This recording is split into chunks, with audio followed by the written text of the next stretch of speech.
오직 성령이 너희에게 임하시면 너희가 권능을 받고 예루살렘과 온 유대와 사마리아와 땅 끝까지 이르러 내 증인이 되리라 하시니라.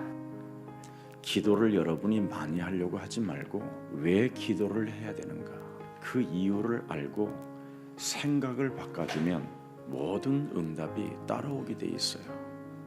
오늘 기도의 비밀을 말씀할게요. 고린도전서 3장 16절에 보면 너희가 하나님의 성전인 것과 하나님의 성령이 너희 안에 거하시는 것을 너희는 어찌 알지 못하느니요. 구원을 받았다라는 뜻입니다. 그러면 여러분 안에 그리스도가 내주하는 거예요. 그래서 여러분 몸을 그리스도가 역사하는 거지. 이걸 다 빼버리고 여러분의 몸뚱아리가 지금 하나님을 향하여 기도한다고 몸부림을 치고 있는 겁니다. 하나님이 별로 관심 없는 것에 포커스를 맞추고 기도한단 말이죠. 요한복음 14장 16절 17절에 보면 내가 아버지께 구하겠으니 그가 또 다른 보혜사를 너희에게 주사 영원토록 너희와 함께 있게 할 것인데 그 함께 네 몸에 이제 앞으로 계실 그 성령은 진리의 영이라 그랬습니다. 진리의 영. 그래서 여러분 몸에 있는 진리의 영이 기도하도록 여러분이 먼저 자신을 내어드리는 믿음을 가져야 돼요. 그래서 기도는 애를 쓰고 애가 타고 몸부림을 치고 땀을 흘리는 게 아니에요. 기도처럼 위대한 누림이 없어요. 이제는 예수님 이후 여러분은 얼마만큼 누림의 시간을 갖느냐, 거기에서 모든 결과가 나타납니다. 예수님을 통해서 이제는 모든 문제를 다 이루어 놨다니까요. 심지어 여러분 안에 그리스도가 계신다니까요. 그래서 여러분 안에 그리스도가 역사하시는 겁니다. 그걸 기도라고 해요. 그래서 성령께 간구하는 기도를 너희는 드려라.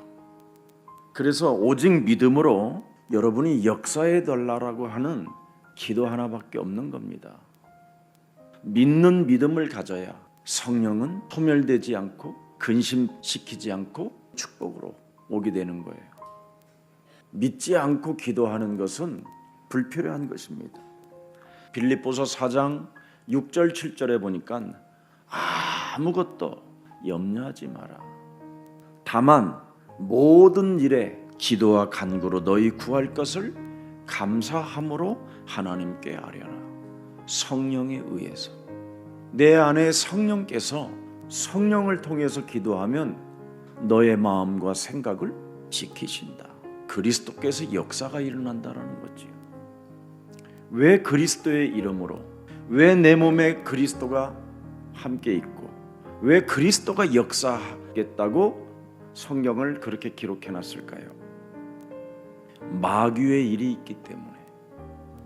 그 마귀의 일을 멸할 수 있는 능력은 그리스도밖에 없어요. 그래서 그리스도가 성령으로 내주하고 계시는 거예요. 이 비밀을 여러분이 모르면 안 돼요. 그래서 성령에 따라 마귀의 일을 멸하지 아니하면 기도가 죄만 짓게 되는 거예요. 기도한다고 하는 그 기도가 하나님 앞에 범죄하는 기도를 하는 사람이 많이 있어요. 그래서 나름대로 그런 기도를 했는데 응답이라는 게 떠갔단 말이죠. 막 집을 사고 땅을 사고 막 쓸 것이 많아지고 조금 있으면 그게 큰 무시무시한 저주와 재앙이 되는 줄을 모르고 있단 말이죠. 육신적 기도는 탄식일 뿐이에요. 육신적 응답이 고통인 거예요. 내 몸에 성령을 따라 기도하지 아니하면 결국은 육체가 무너지는 거예요. 말씀을 통해서 한번 이제 여러분이 잘 정리하고 갱신하고 생각을 바꾸면 틀림없이 여러분에게는 성령에 따라 응답이 시작돼요. 왜 고난을 당합니까, 여러분?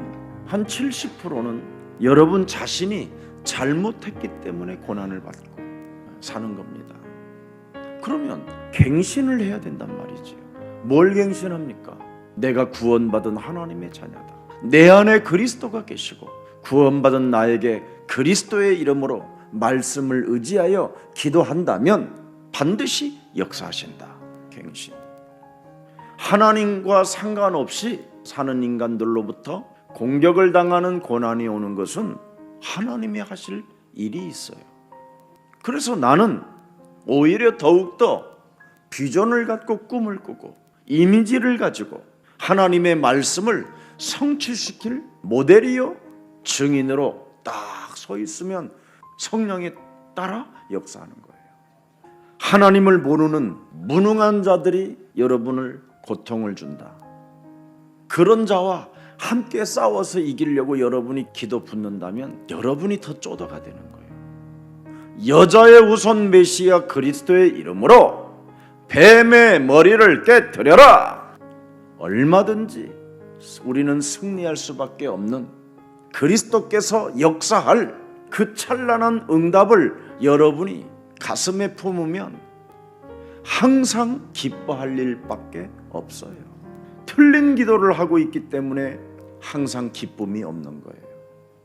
그러나 하나님이 원하시는 기도는 무시로 성령 안에서 쉬지 않고 기도가 되어지는 거예요. 그냥 호흡처럼 기도가 돼야지요. 성령이 내주하니까, 구원을 받은 하나님의 자녀이니까, 그리스도가 내 안에 계시니까, 그 그리스도는 나를 통해서 역사해 주시니까. 그래서 죄의 권세, 사망 권세, 지옥 권세 다 꺾어버리고 히브리서 2장 14절 15절에 일평생 죽음을 통하여 죽음의 세력을 잡은 자 곧 마귀를 멸하시려고 하나님의 아들 예수 그리스도가 오신 것이다. 죽기를 무서워함으로 한평생 매여 종로로 타는 모든 자들을 그리스도께서 놓아주시려고 이 땅에 십자가로 담당하신 것이다. 그분이 이루어 역사하셨다라는 거잖아요. 근데 이런 것을 여러분이 지금 하려고 몸부림치고 있단 말이죠. 이런 건 여러분의 힘으로 되는 게 아니에요. 결국은 종교들이 하는 기도는 무서워하는 영을 가져서 있기 때문에 기도를 이상하게 하는 거예요. 우리 몸에 머무르시는 그 영은 뭐예요? 그리스도를 통해서 우리가 양자의 영을 받았고 상속자로 인침을 받은 존재예요. 그래서 그리스도 안에서 성령의 역사를 따라 기도하라는 거예요. 어떻게? 하나님의 성령 그리스도 그 이름을 힘입어 내 몸뚱아리에서 내가 나에게 참소하는 놈을 사로잡아 그리스도 이름으로 복종시켜라. 입을 자꾸 열게 만들어서 말을 하게 하는 놈이 있어요. 그것을 마귀의 일이라고 하는 거예요. 그 말이 나가버리면 그대로 그 말이 영향력을 끼쳐서 가정에 원수 덩어리를 만들고 자녀들이 상처와 흑암이 그때 막 공격해 들어가는 거예요. 입을 열질 말아야 돼요. 그게 기도예요. 그래서 기독교인은 전도 외에는 말을 하면 안 돼요. 가정이든 직장이든 어디든. 그래야 강한 자도 결박할 수 있어요. 그러면 성령이 역사하신다고 돼 있잖아요. 그래서 데살로니가전서 18절에 항상 우리는 기뻐할 것밖에 없어요. 그분이 내 안에서 역사하시니까. 왜? 말씀으로 생각을 나는 바꾸고 있으니까. 그 말씀의 성취자는 오직 하나님의 아들 그리스도. 그래서 마귀의 일을 멸하는 그리스도인이라면 여러분은 오늘부터 새로운 기쁨이 시작됩니다. 마귀의 일을 멸하면 쉬지 않고 기도하는 거예요. 마귀의 일을 멸하면 범사의 감사가 나오는 거예요. 세상에 불어오는 풍랑은 잠시 왔다가 사라지는 겁니다. 여러분 바울 보십시오. 그 전도자에게 구원의 여망이 끊어질 만큼 큰 풍랑을 만나잖아요. 배는 다 파산돼 버리고 나무 조각 같은 걸 붙잡고 지금 헤매고 있는 겁니다. 그때 바울은 뭐라고 표현합니까? 바울아, 너는 두려워하지 마라. 네가 예루살렘에서 그리스도를 증거한 것처럼 너는 또 로마 황제 앞에서 그리스도를 말하게 될 것이다. 언어가 달라요. 그래서 세상에 강하지 말고 하나님의 말씀에 강한 자는 능치 못할 일이 없는 것입니다. 은혜와 진리가 그걸 충만이라고 하는 거예요. 말씀이 없는 기도는 하나님과 상관없이 사는 불신자보다도 더 못한 거예요. 그래서 교회 다니고 얻어맞았다고 하고 하나님이 나를 때렸다고 하고 하나님이 내 것 다 뺏어갔다고 하고 이상한 말을 자꾸 퍼뜨리는 거예요. 그리스도 안에서 구원을 받은 자는 하나님이 주신 신분과 권세와 배경을 가지고 기도하는 거예요. 그래서 다윗도 기도를 시편 6편 8절로 바꾸잖아요. 악을 행하는 너희는 내 몸에서 떠나라. 여호와께서 내 울음소리를 들으셨도다. 내가 사탄에게 당했었구나. 흑암 권세, 지옥 권세, 사망 권세, 죄 권세로부터 내가 내 몸에서 속았구나. 그걸 고백하잖아요. 얼마만큼 울었느냐면 침상에 다 젖었다고 돼 있어요. 마귀한테 당한 것을 너무나 억울하게 생각했다라는 거예요. 예수님의 제자들을 보십시오. 도망간 배신자들이 결국은 어떡합니까? 사도행전 1장 14절 속으로 들어옵니다.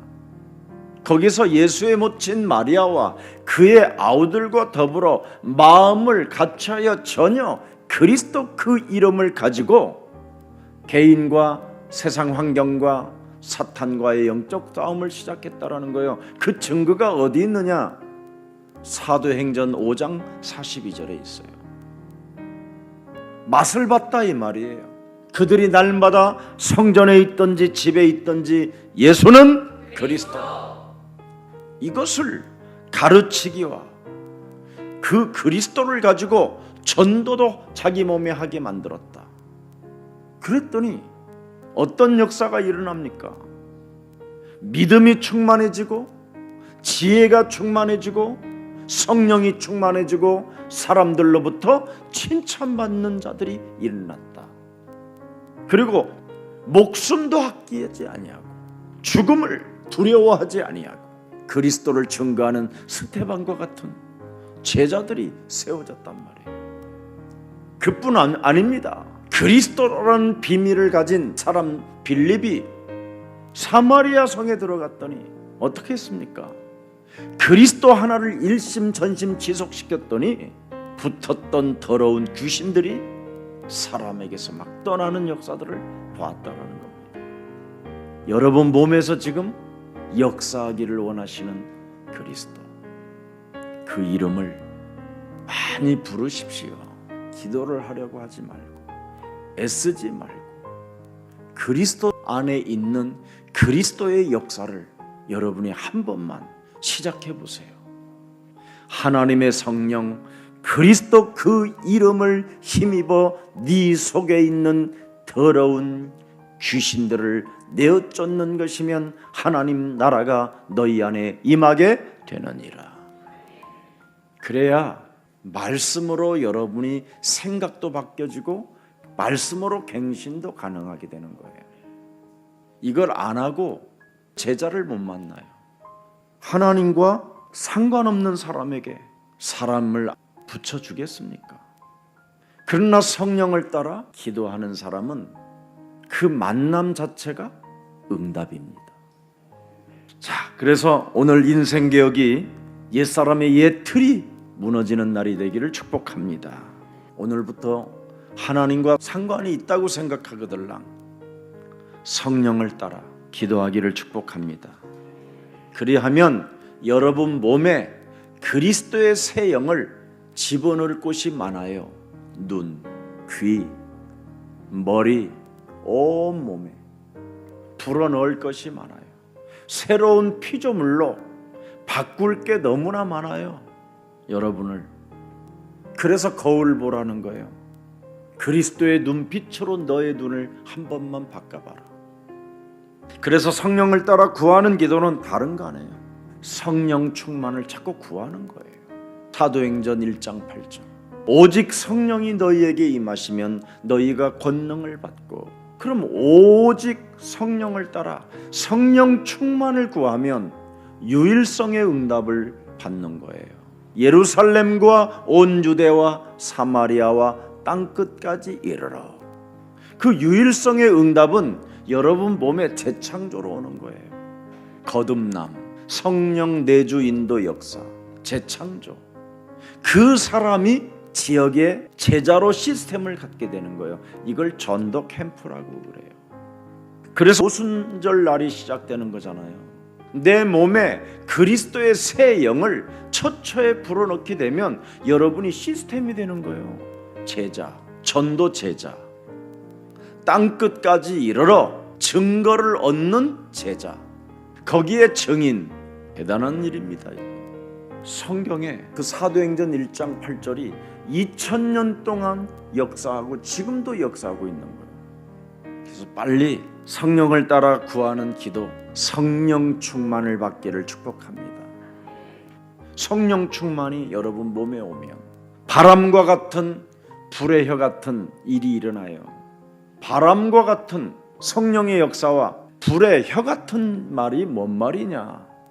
자신과 세상과 사탄을 태운다 이 말이에요. 불의 혀같이. 여러분의 혀로 치유를 시키는 거예요. 여러분의 몸에 자꾸 치유를. 그리고 팀 사역을 통해서 치유를, 말씀 운동을 통해서 치유를, 만남을 통해서 치유를. 그래서 여러분 만나면 치유가 되어야 되는 거예요. 치유가. 그걸 전도라고 하는 거예요. 밥을 먹어도 치유가. 근데 여러분을 만나러 왔는데 더 똥 씹는 소리를 하고 있으니 누가 그걸 좋아하겠습니까? 이런 것을 정말 바꿔야 돼요. 이런 거 안 바꾸고 교회 다니는 거 너무 슬픈 운명이에요. 결과가 너무 고독해지는 날이 오잖아요. 조금만 여러분이 바꿔주면 그리스도께서 역사하는데 그걸 끝까지 고집으로 끌고 가고 있단 말이죠. 마귀의 일을. 이 마귀의 일을 진짜 여러분이 멸하기 시작하면 성령은 역사합니다. 아주 멋있게. 여러분이 충격받을 거예요. 달라졌다고 여러분의 모습이. 이런 축복이 성령 충만에서 오는 거예요. 로마서 8장 17절을 들여다보세요. 여러분과 저는 구원을 받고 우리의 몸에 그리스도가 함께 영으로 계시니까 이미 하나님 나라의 상속자가 됐어요. 자녀이면 또한 뭐예요? 우리는 상속자다. 하나님의 상속자요. 그리스도와 함께한 상속자니 우리가 그리스도와 함께 영광을 받기 위하여 고난도 함께 받아야 할 것이니라. 그 고난이 뭐냔 말이에요. 고난이 영적 싸움, 생각 바꾸는 것, 갱신하는 것, 고집대로 살지 않는 것, 모든 사람들을 환영해주고 축복해주고 아름답게 대해주고 이상한 사람이라도 우리가 수용해주는 거예요. 그걸 고난이라고 그래요. 우리는 이미 상속자가 됐고 하나님께로부터 이제 모든 것을 다 받아 누려야 될 사람들이기 때문에 남이 조금 괴롭히고 남이 조금 이상하다고 그걸 수용하지 못한다. 그건 상속자가 아닌 거예요. 내가 상속자로서 이상한 사람들까지도 수용해줘야 그걸 상속자라고 하는 거예요. 그래서 하나님 자녀로서의 상속자는 자신을 바꾸어야 현장을 정복할 수 있는 거예요. 우리는 사탄에게 묶여있는 자들을 구출해낼 수 있는 상속자들이라니까. 사탄에게 묶여있는 자들은 정말 이상하게 살 수밖에 없어요. 그걸 우리는 하나님의 자녀로서 1만 달란트를 탕감받은 자들로서 죄사함 받은 자로서 운명 사주팔자에서 하나님의 자녀로 은혜를 입은 자로서 사람을 대하라는 거예요. 교회 안에 교역자든 중직자든 교회 안에 헌신하는 분들은 앞으로 예수사랑교회 오는 모든 사람들을 두 손 벌려 환영해 주시기를 축복합니다. 그것이 기도예요. 그러면 다른 기도할 것 없어요. 여러분이 점점점 성령에 충만해지니까 어떻게 돼요? 멋있어지는데, 사람을 살리는 사람으로 바뀌어졌는데 하나님이 그 사람에게 주시는 거예요. 전문성이 막 대폭발이 일어나는데요. 여러분이 가진 그 탤런트가 이제 현장에 들어가서 막 남기기 시작한다니까. 하기만 하면 막 장사가 잘 되는데 어떡할 거예요? 사람을 살리는 사람으로 바뀌어 있기 때문에. 그래서 왜 하나님의 자녀에게 고난이 찾아오는가? 말씀 따라 살아야 하기 때문에, 성령의 역사를 따라 살기 때문에 고난을 받을 수밖에 없는 거예요. 왜? 말하고 싶은데 말을 안 하고 성령을 따라 살아야 되니까. 저 사람 욕하고 싶은데 말씀을 따라 살아야 되기 때문에 내 이웃을 내 몸처럼 사랑하라 그래야 되니까. 성질 들어도 나 자아를 깨트려야지. 이걸 기도라고 하는 거예요. 이제 알아들었어요? 그래서 하나님은 우리의 문제나 우리의 고통을 사용하시는 창세기 3장 15절에 하나님이시라는 거예요. 반드시 뱀의 머리를 깨트리면 된다. 그래서 그 고난의 문제, 고통의 문제가 맹인에게 있었을 때 뭐라고 말합니까? 창세기 3장 15절에 그 그리스도의 역사를 그에게 알려주기 위하여 하나님이 하신 일이다. 하나님의 유업을 상속하기에 합당한 하나님의 자녀에게는 끝까지 하나님이 사랑하시고 인도하시고 역사하신다. 그래서 무슨 일이 있어도 그리스도의 새 영을 여러분의 몸에 불어넣으세요. 손끝까지. 그럼 이 손이 범죄하지 않아요. 다리까지. 그리하면 여러분이 죄 짓는 일에 걸음이 빠르지 않아요. 이런 것을 하지 않고 기도하는 것은 불법이라는 겁니다. 그래서 오늘 결론 맺으면 뭐습니까? 땅의 문제는 창세기 3장으로 시작하여 내가 만들어내지만 해결은 창세기 3장 15절 그리스도께서 역사하시고 해결하신다. 진리입니다. 이게 진리입니다. 이 축복이 여러분의 것이 되기를 예수 그리스도 이름으로 축복합니다. 살아계신 하나님, 오늘도 그리스도의 새 영을 처처에 불어넣을 수 있는 기도의 시간표를 우리에게 허락해 주시니 감사합니다. 이제는 우리가 믿음의 사람이 되어 세계를 살리고 민족을 살리고 가정과 산업을 살리고 직장을 살리며 개인을 살리는 그리스도인이 되게 하옵소서. 주 예수 그리스도 이름으로 기도합니다.